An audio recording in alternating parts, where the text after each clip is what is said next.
I think anyone who has a long enough term view, if you're thinking about things 10 years from now, you can't not think about Africa. You can't not think about where is the middle class going to be and what are the demographic and population trends. I've had the opportunity to meet amazing entrepreneurs and operators building companies, and many times they need infrastructure like blockchains to build on top of because there aren't alternatives. And so we're really excited to see how we can support the ecosystem and how these technologies are used across the continent. Hello and welcome to Crypto at Scale. I'm Justin Norman. My co-host Guerra Kiwana and I are of the belief that Africa is home to market conditions that will enable widespread mainstream crypto adoption, and that many of the most immediate and meaningful crypto use cases will happen on the continent. We're not the only ones who think that. And in today's episode, we're joined by two friends from outside of the continent who are both deeply interested in the African crypto ecosystem, for many of the same reasons that Guerra and I are. Today's guests are Tori Samples, Senior Product Manager at Stellar Development Foundation, and Cuy Sheffield, the Head of Crypto at Visa. If you enjoyed this episode of Crypto at Scale, please subscribe on YouTube or your favorite podcast app, and share with a friend or a colleague who you think may enjoy it as well. Before we dive in, just a reminder, the views or opinions of our guests are their own and don't necessarily reflect those of the companies they are representing. And as always, nothing we say should be taken as tax, financial, or legal advice, and please do your own research. This episode of Crypto at Scale is brought to you by Ripple. Anyone who sent money across borders to or within Africa knows how cumbersome, expensive, and slow the process can be. When it comes to remittances, Sub-Saharan Africa remains the most expensive region to send money to.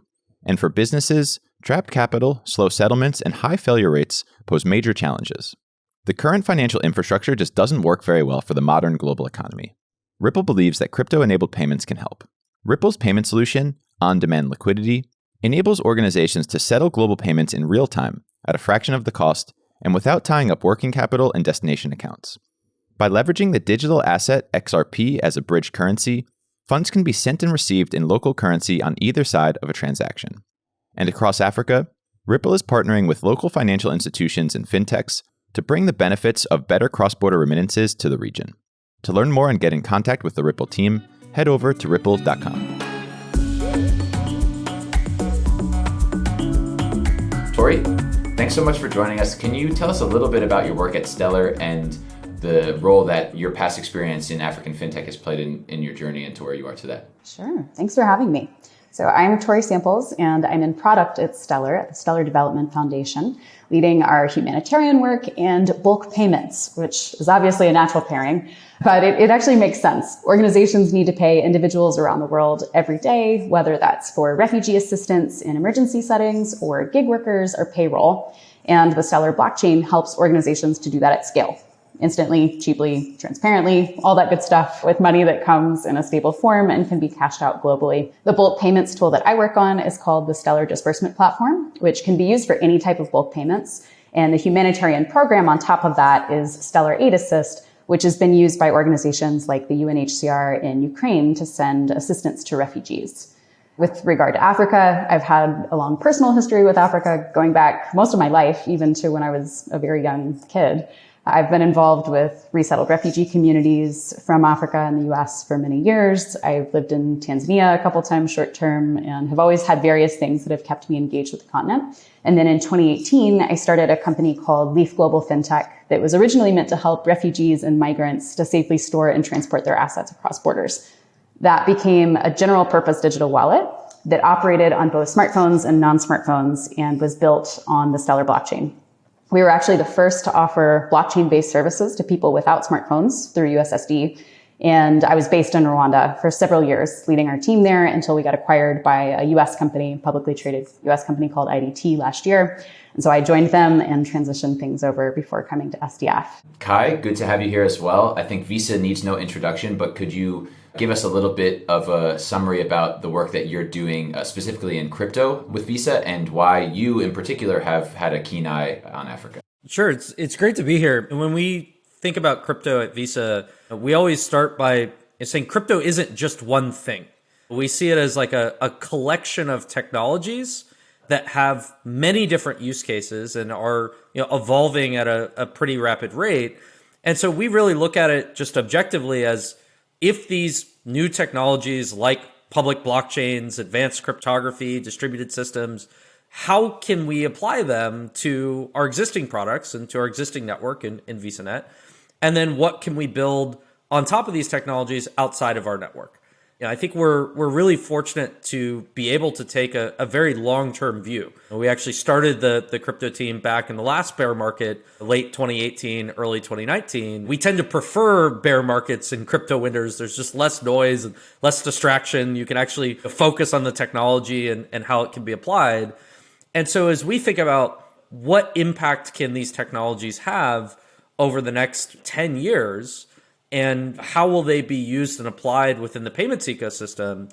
We really start with the fact that in markets today where you can walk in with an iPhone and use Apple Pay and buy your coffee any place in the United States, there's not really a problem to be solved. Payments work very well, but there's a big part of the world that doesn't have many of those opportunities, and the payment infrastructure just isn't as mature. And so we think that there's a path for blockchains to play an important role and have emerging economies be able to leapfrog and embrace and utilize these as new modern technologies for payments and financial services. And so I think anyone who has a long enough term view, if you're thinking about things 10 years from now, you can't not think about Africa. You can't not think about where is the middle class going to be and what are the demographic and population trends. So I've actually never been to the continent. I might be the only person on this show who's literally never been there. It's one of the top places on my list that I hope to travel to soon.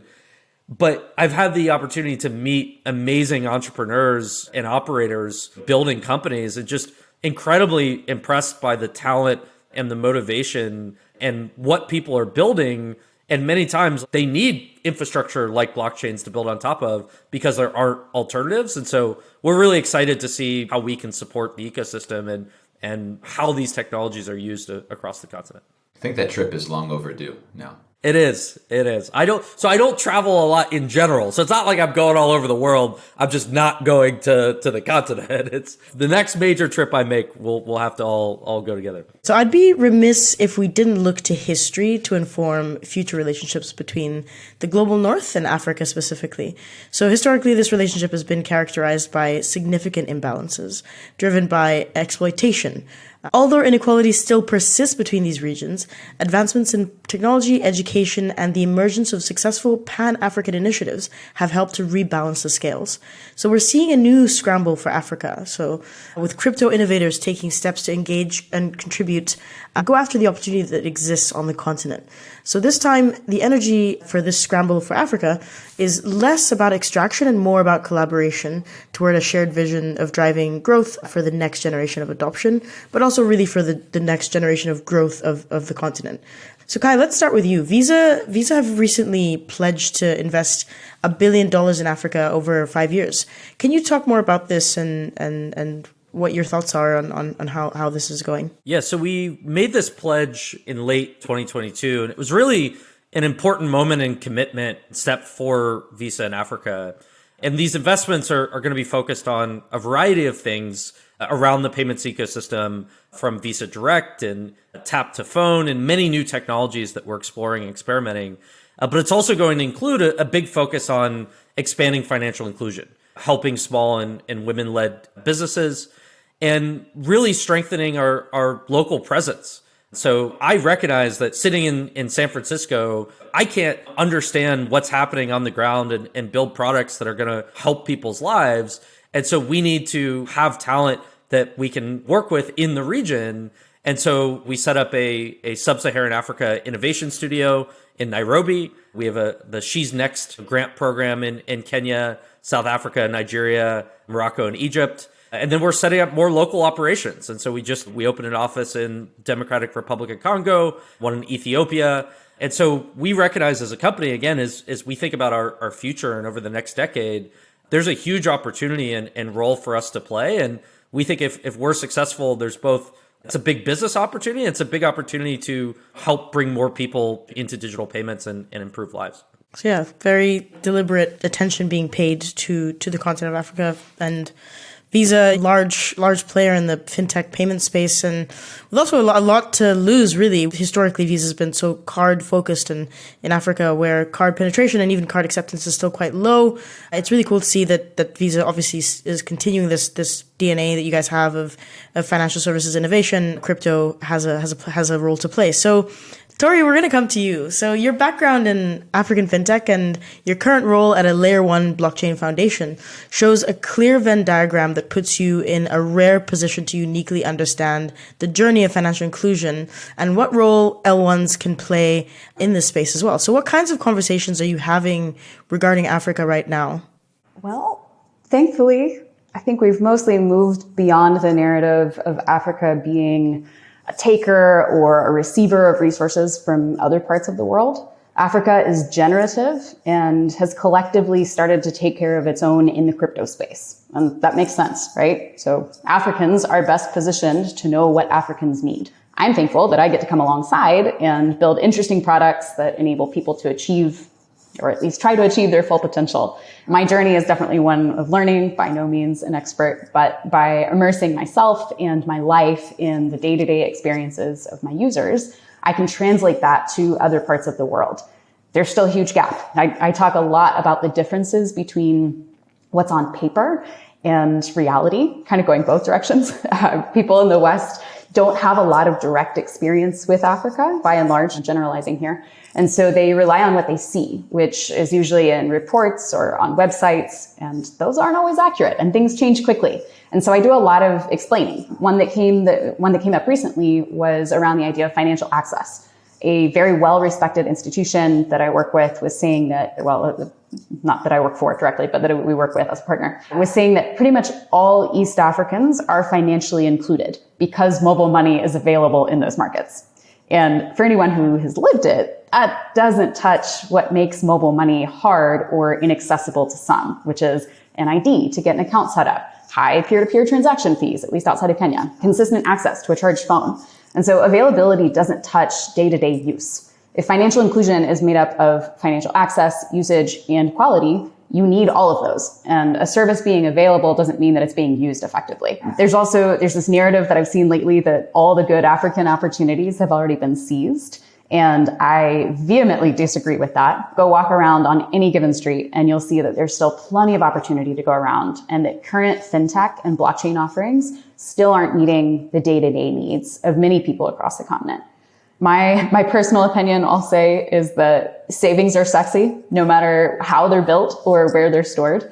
Crypto can obviously play a huge role in that, especially in opening up access to global stablecoins. Savings, generally, are what make us resilient and allow us to make life better for ourselves and our families. And savings are also where we see people's creativity naturally on display. And so I personally don't care whether people keep their savings in a bank or not, because that might not always be the best option for them. But our job as financial services professionals is to enable people with choice, right? To allow them to access their money immediately, safely, conveniently, and equip them with options to protect and grow their wealth over time. That principle starts to overlap with earned wage access, save now, buy later, fractional investment, all sorts of things, many of which you can facilitate with a blockchain. There's unfortunately no way around financial shocks and the financial burdens of supporting families and communities. But my hope for Africa is that the majority of people in the coming years can get beyond thinking about tomorrow and start capitalizing on wealth building practices that have made the rich very rich across the world, and especially using new technology to leapfrog and reduce access inequalities. You mentioned that you're going to be traveling across the continent very soon. Can you give us a high level of what you're most interested in, what kinds of conversations you're interested in engaging in, and what you're looking to debunk or learn while you're there?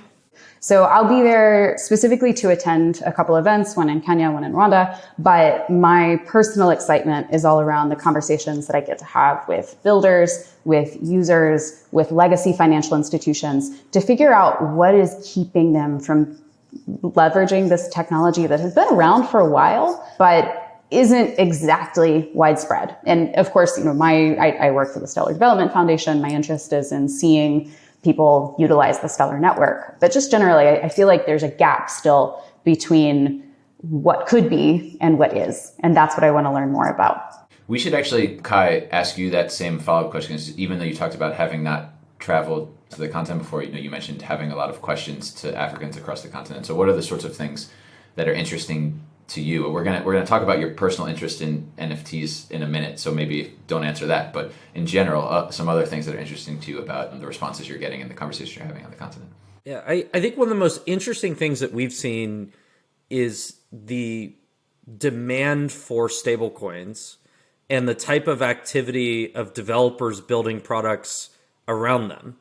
And so when we look at stablecoins today, if you're in the United States and you only make domestic payments, why would you need a dollar on a blockchain? Payments work pretty well, but there are people who would much rather have dollars than have a local currency that has been inflating or that's not reliable or that they don't trust. And so I think in many ways we've seen stablecoins become a way to supply this very large global demand for dollars. And it's pretty difficult to get dollar-based bank accounts in many markets, and some consumers don't trust the local banks, and you might have to have certain limits or higher fees. And so just being able for anyone across the world to choose what currency they want to hold and to be able to hold $100 in a self-custodial wallet, we think is something that's super powerful. And then we look at it as it's a new type of a banking as a service type of technology.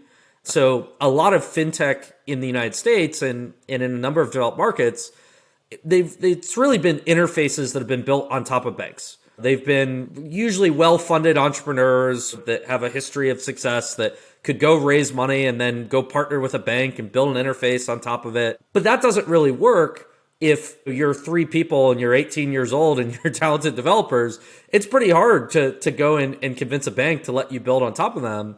And so we're finding that there's just this, particularly in markets like Nigeria and in areas like Lagos, there's a ton of developer talent, really, really amazing, ambitious developers, but they can't just go and build on top of a bank.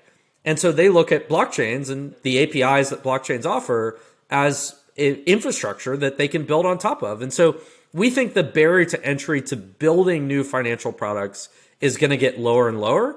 And so we think that that's great for the world if you can have talented people be able to create products that you don't even have to know blockchains are being used behind the scenes. It might look and feel like Venmo, but it's more accessible to be built and operated by people in the markets that are there to serve the customers next to them. And so I think that's been the first thing that's really stood out, is the developer ecosystem and the demand for stablecoins.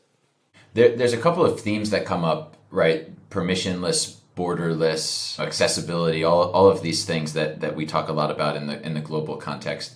Tori, I want to ask you about that because you've done a lot of work with refugees, both in your prior role and then currently at Stellar. I know that there's a program to help facilitate cash transfers to the Ukraine, for example. You talked a little bit earlier also about this idea of financial inclusion and the challenges with regards to the lack of identity infrastructure. And so this idea about leveraging public blockchains and new payments rails to create opportunities to facilitate financial inclusion, for example, in environments of scarcity, right, with refugees or an environment like that. Can you talk a little bit about some of those pilots and how, for example, some of the lessons from what Stellar's doing in Ukraine can map well to the African context?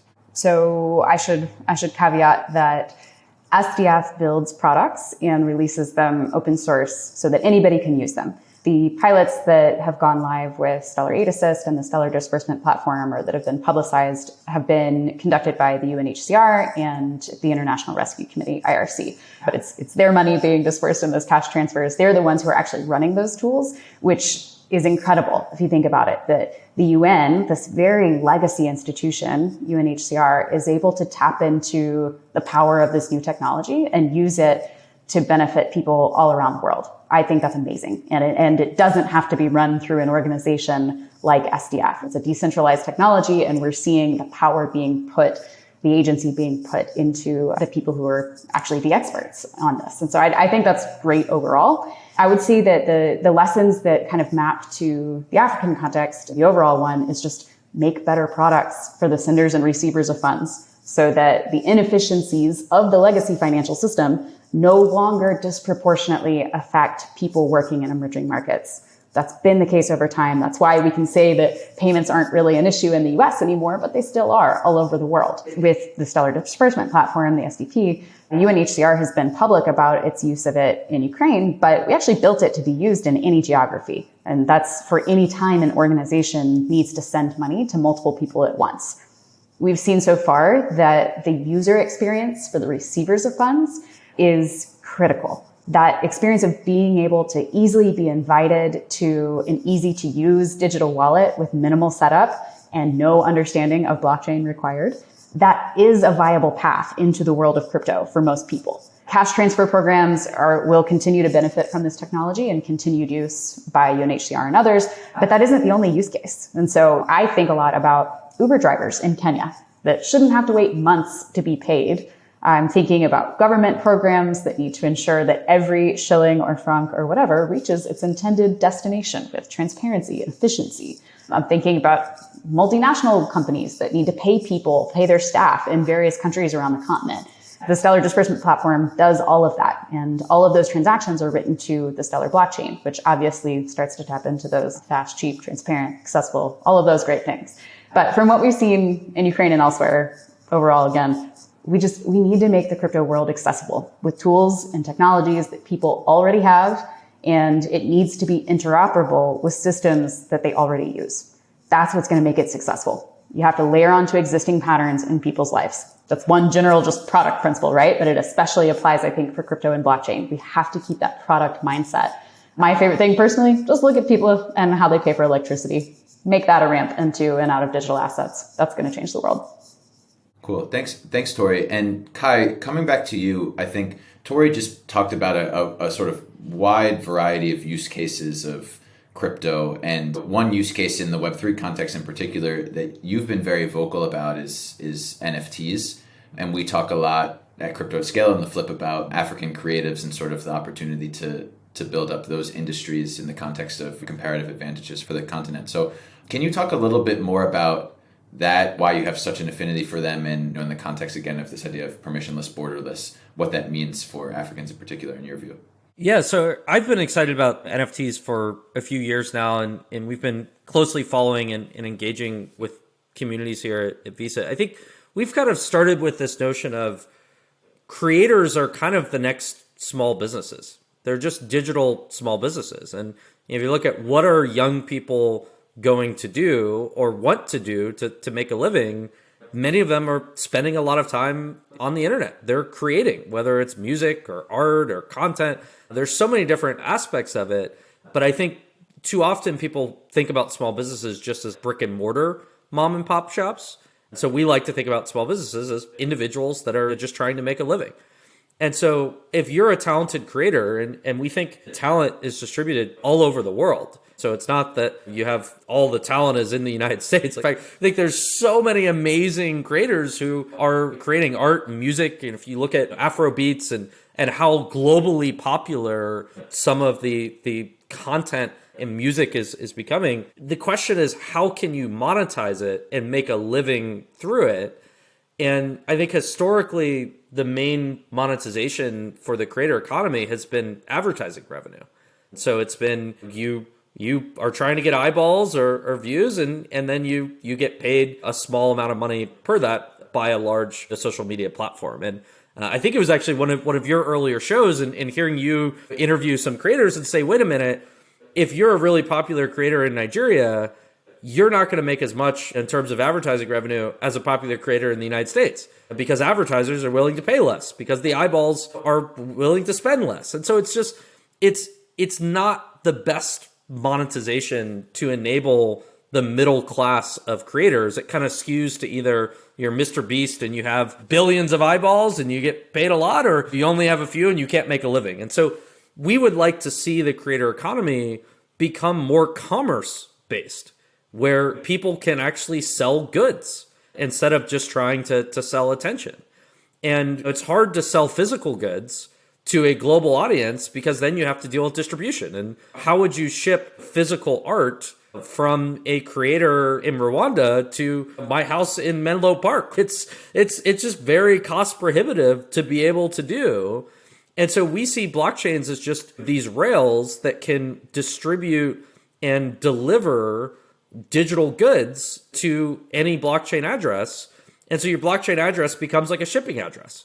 And so now if someone anywhere in the world wants to buy digital art or digital music, if they want to buy a music NFT, they can get access. It doesn't make a difference whether you're in Nigeria or whether you're in California, where that's actually coming from. And so I think that there's a huge opportunity to lower the barrier to entry for creators, in particularly the middle class of creators, to make a living through finding people who are excited about their work and being able to sell a product, a good, to those people that can be delivered instantly across the world. And I think that opens up a lot of different possibilities. And so I'm just really excited about how culture can be turned into really amazing, unique digital goods and then distributed. So I've been collecting NFTs for several years now, and we started the Visa Creator Program. We have an amazing artist, Gus Sarkodie, in Ghana, who's a photographer who's been doing really interesting work. We've been kind of helping, advising on ways that he can mint NFTs and distribute that work. And so we think the creator economy is not going away. It's going to be a major place that people make a living.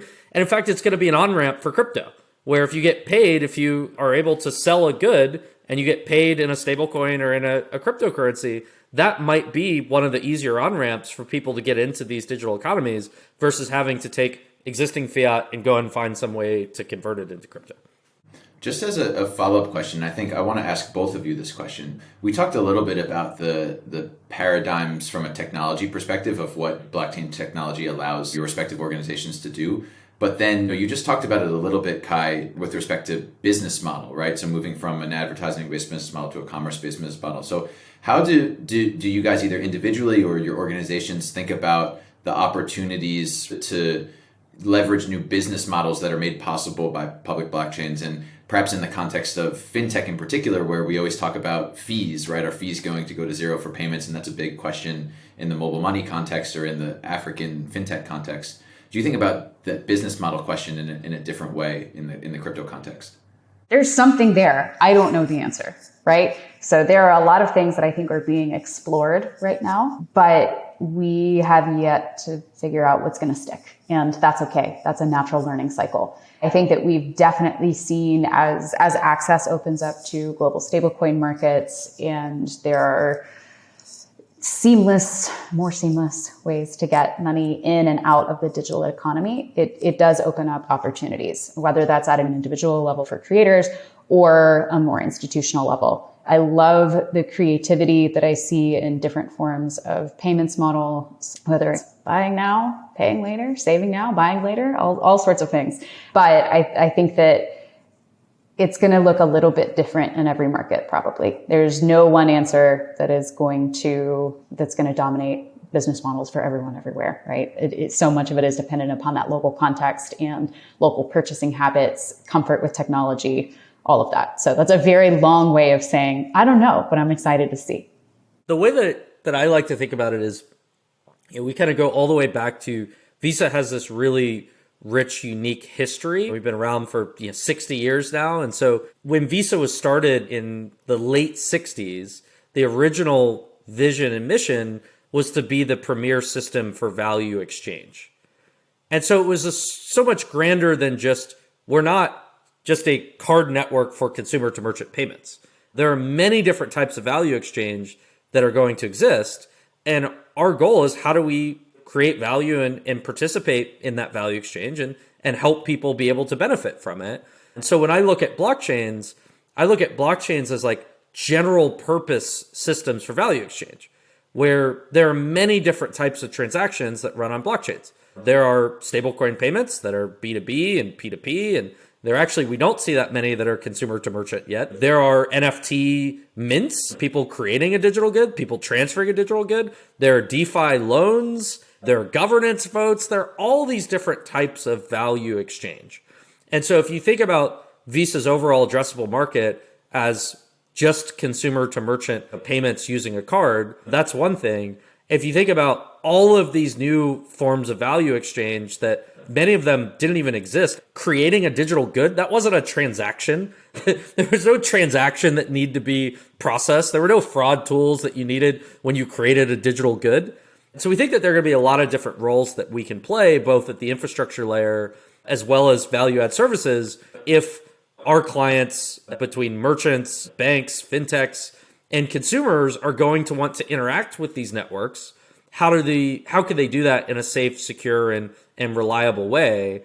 And there are going to be all these use cases that we can't even imagine, but they're all going to rely on this kind of shared infrastructure of how a blockchain operates and processes transactions. All right, so let's look toward a possible future for crypto at scale in Africa. There's obvious low-hanging fruit opportunities in this scramble that's going on, the scramble for Africa, with a number of global companies directing attention to the opportunities on the continent and the growing scene of ambitious homegrown problem solvers. Tori, who do you think is poised to make a big impact? So, and what role do partnerships play in driving this impact? Well, there are a few different answers, right? So I'm a payments girl at heart. I think anyone who's working on micropayments, removing the friction that we still see cross-border, tackling merchant acceptance, all that, poised well. Still a lot of innovation to come that can help people generate and retain wealth that's lost in the process of moving it. Look a little broader, anything that improves MSME resilience, I'm also keen on. I think MSMEs are the backbone of developing economies, but they often get wiped out due to unforeseen challenges. And so insurance, digital tools, training, all of that can help, including a lot of blockchain-based products. But honestly, I think the organizations that could make the biggest impact are those that are either currently disincentivized from doing that or that typically move the slowest. Without naming names, MNOs, Pan-African banks, remittance companies with physical agent locations. Africa leans towards formality and respect for institutions, at least in my experience. And so that means that those larger companies that are established are going to be taken seriously in a way that startups just aren't. Maybe outside of Nigeria, because I am not arrogant enough to speak for Nigeria ever. But I think that it's fair to say that those partnerships with large established companies still play an outsized role for new and innovative companies in Africa. And so I would love to see those underutilized assets sitting in large companies applied towards new technologies and business models. Anyone with a distribution network across Africa could be a potential game changer in fintech still. Doesn't even have to be a fintech company. So I think that partnership is still key. When I think about crypto and crypto at scale, I think that it's going to look like choice. It has to, right? Like people having multiple options in terms of digital assets, multiple ways of accessing those assets, whether that's different wallet apps, USSD, savings groups, offline cards, or something else that we haven't even thought of yet. But they've got to have optionality for what they do with that value, so that they can provide for their needs, pay anyone, anywhere, send and receive with whoever they need to, and save and grow their wealth over time. That can't happen without L1s, TradFi institutions, on and off ramps, wallets, asset issuers, et cetera, all coming together and partnering to make that a reality. I love that. The fact that you shouted out these slower moving entities like MNOs, which are mobile network operators, and banks. These are probably the ones who are most crypto averse, who are most just don't want to touch it. Maybe there's an intern in the HQ somewhere banging on about crypto, but the head of compliance is just shutting it down completely, right? So it's going to take these kinds of partnerships, I guess, and also like established fintechs or even innovative companies to kind of guide them along that journey. And yeah, and I think Visa and even MFS Africa, sorry to give ourselves shout outs, I think we have a responsibility to kind of handhold these entities, and yeah, I'm pretty excited about what that will look like. So Cuy, what do you think the future of the African crypto ecosystem will look and feel like? And I'd also like to follow that up with asking you to tie that in with maybe juxtaposing it to what the future of the American crypto ecosystem will look like. So first, completely agree with Tori's comments. You have to have bottoms-up organic innovation from fintechs and developers in addition to top-down established institutions coming into the space. And I think to date, it's been mostly bottoms-up and kind of these parallel ecosystems that are interesting and they're innovations, but it's not something that mainstream consumers are comfortable using. And I think it's really just going to take time. We hope that Visa can become a bridge where we play a unique role and that we spend in our days talking to innovative small fintechs and DeFi protocols and layer ones And then we go and talk to the largest banks and the largest MNOs.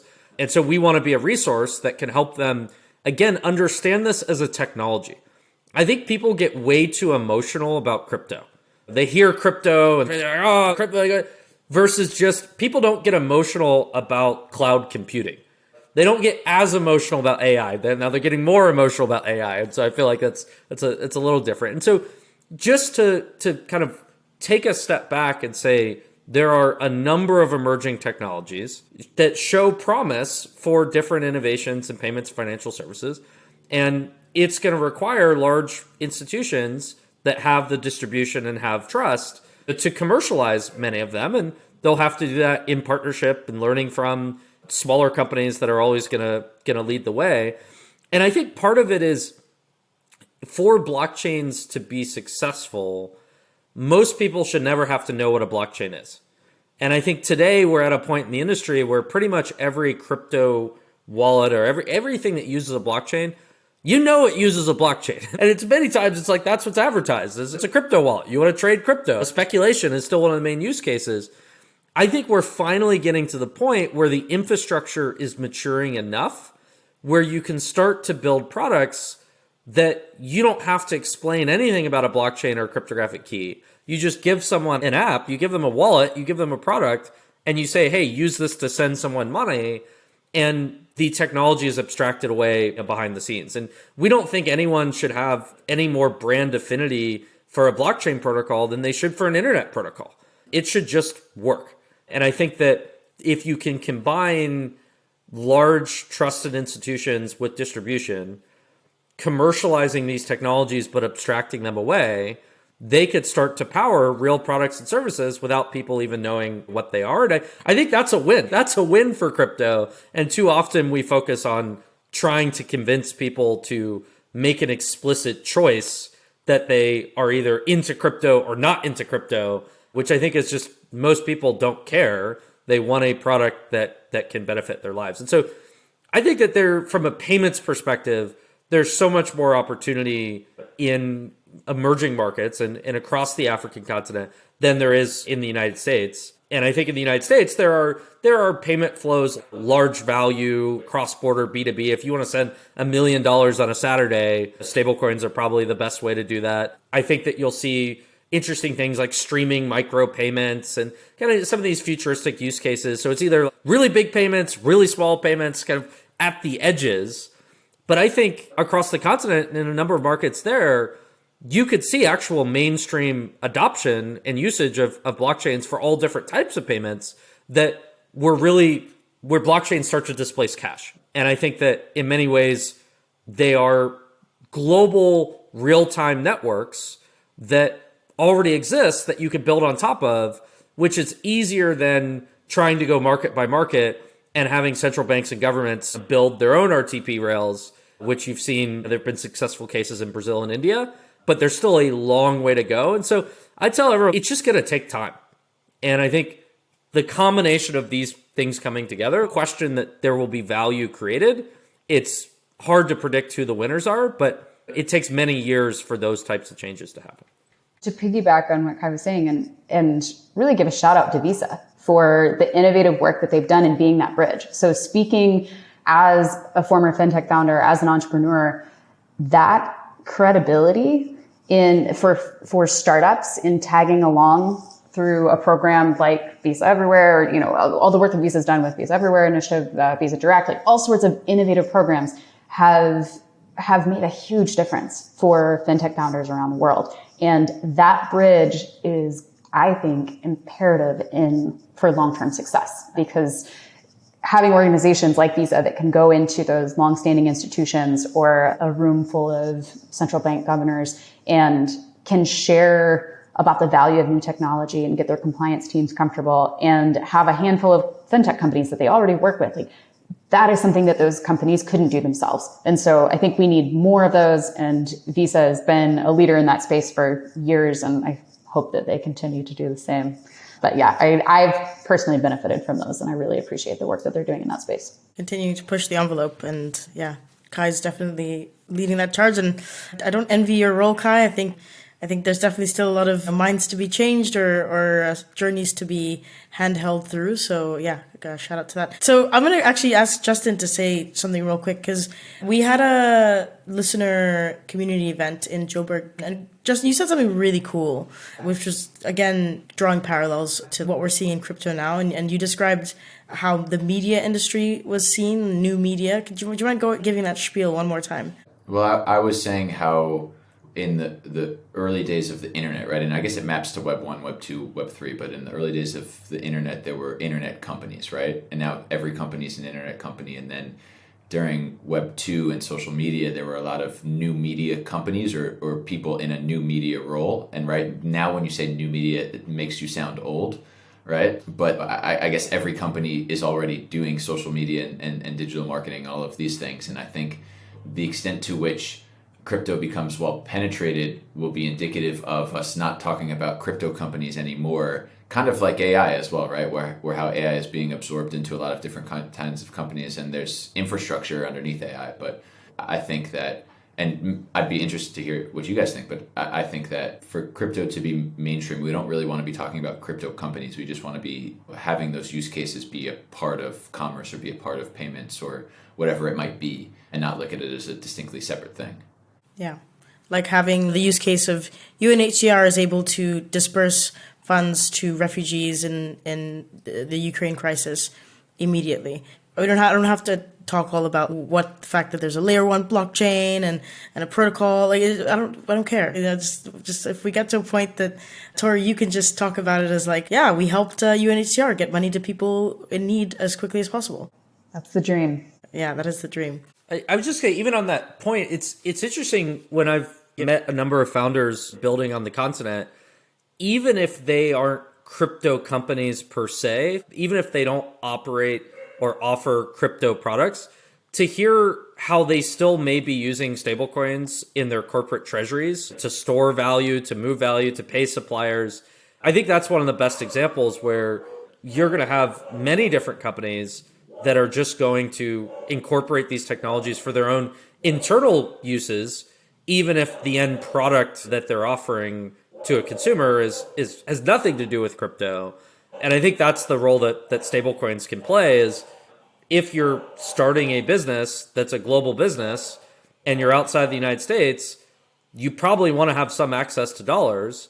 And it seems to be even more difficult over time for many startups to get dollar-based banking. So stablecoins are starting to become this kind of, it's the dollar-based bank account for emerging global startups from many of these markets. And that alone is, they're not a crypto company. It's every company needs financial services themselves to be able to operate. And so I think that's going to be one of the first use cases, is just behind the scenes, sophisticated companies using these technologies themselves. And then as they start to use these technologies, then they'll say, okay, what can we build that we can provide and offer to consumers, abstracting away some of the complexity behind it. And just to tie a bow on that, I think it's obvious, but I'll say it anyway, right? The demand for these types of use cases can only come from companies outside of the US, right? People don't concern themselves with access to dollars when they do business in dollars, but for everyone else, it's a really important opportunity.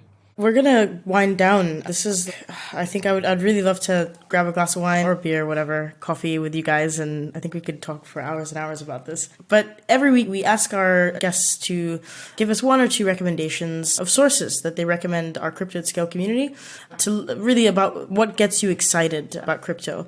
So any recommendations that you want to share? We'll start with Tori.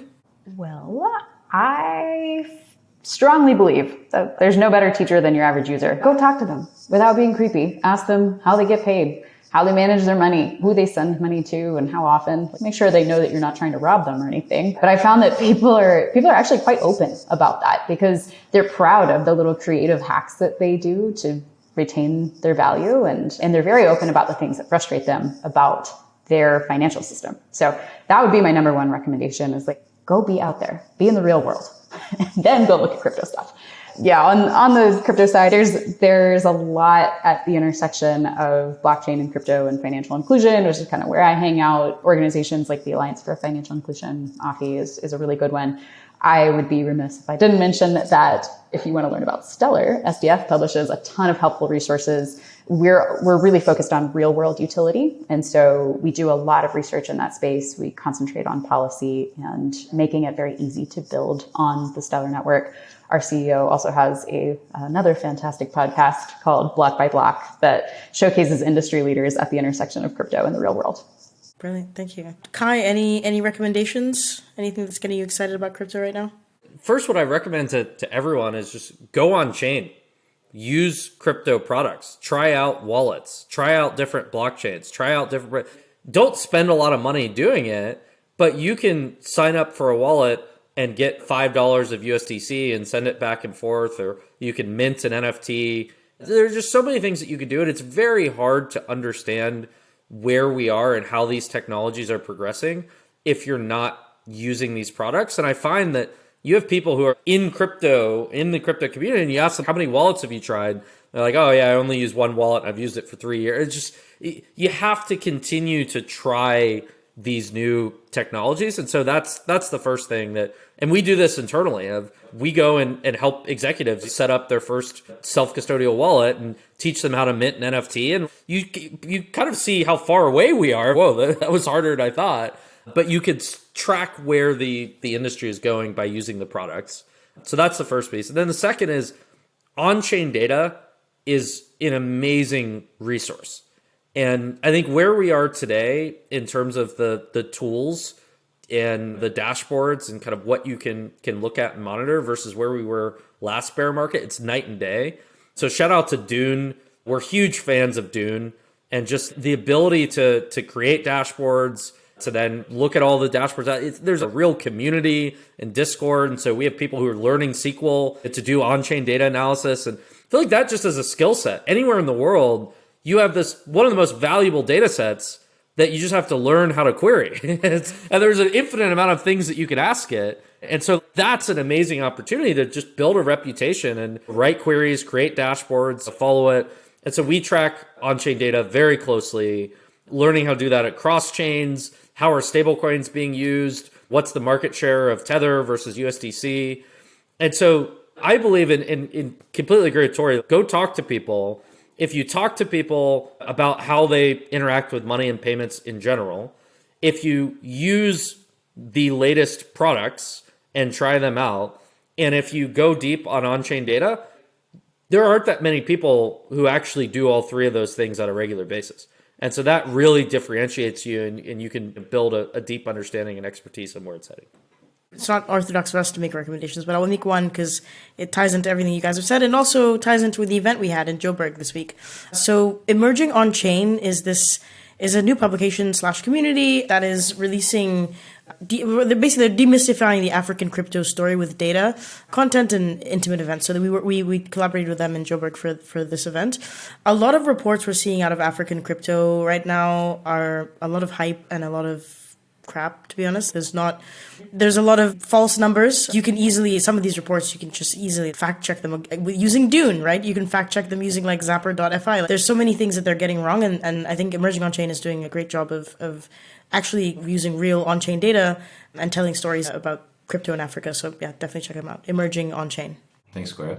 We'll link to all of that in the show notes.